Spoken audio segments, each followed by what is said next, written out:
આવીને પૂછે છે કે હે રાજા, તમે આ કયું વ્રત કરી રહ્યા છો? આ તમે કયું કર્મ કરી રહ્યા છો? અને આ કથા કરવાથી, આ વ્રત કરવાથી એનો ફળ શું મળે, એનો ફાયદો શું? પેલા એ વિચારે કે કેટલા ટકા ફાયદો, કેટલા ટકા લાભ, તો કરી એમ. માણસ પેલા ફાયદો વિચારે, કારણ કે એ જીવનો સ્વભાવ છે. એમ સાધુ વાણીઓ પૂછે છે ત્યારે રાજા કહે છે કે હું જે આ કથા કરું છું, જે આ વ્રત કરું છું, સત્યનારાયણ ભગવાનનું વ્રત કરું છું, આ સત્યનારાયણ ભગવાનનું વ્રત કરવાથી સંતાનની પ્રાપ્તિ થાય, બંધનમાંથી મુક્ત થાય, ઘરમાં દુઃખ દારિદ્ર્ય દૂર થાય અને વિજય અને કીર્તિની પ્રાપ્તિ થાય, ઘરમાં રીધિ સિદ્ધિ ધંધામાં બરકત મળે.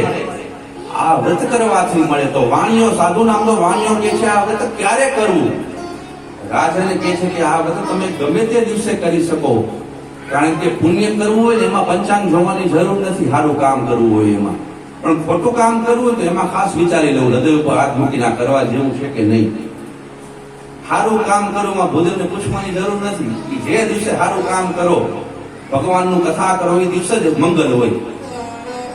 એમ વાણિયાએ વિચાર કર્યો કે મારે સંતાન નથી, જો સત્યનારાયણ ભગવાનની કથા કરવાથી સંતાનની પ્રાપ્તિ થતી હોય તો મારે આ કથા કરવી. આવો મનમાં સંકલ્પ કરી સાધુ નામનો વાણીઓ ઘરે જાય છે.